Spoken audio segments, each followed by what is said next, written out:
पितृदेव दोष निवारण के लिए जो मंत्र है, ये हम मन ही मन मानसिक रूप से भी इसका ध्यान करके, इसका जाप करके पितृदोष से मुक्ति पा सकते हैं।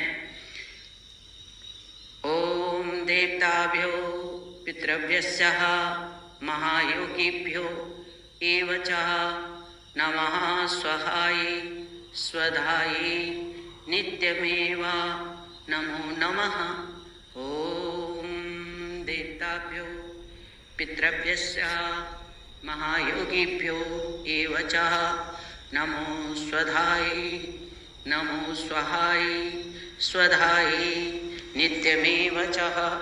ओम देवताभ्यो पितृभ्यस्यः महायोगिभ्यो एव च नमः स्वहाय स्वधाय नित्यमेव नमो नमः।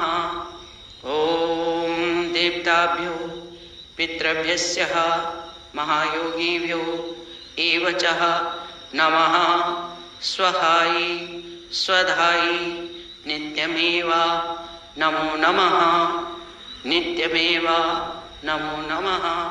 ओम सर्वपितृभ्यो नमो नमः सर्वपितृभ्यो नमो नमः। सर्वपितृ आवाहयामि स्थापयामि ध्यायामि पूजयामि। प्रसन्न भव प्रसन्न भव प्रसन्न भव।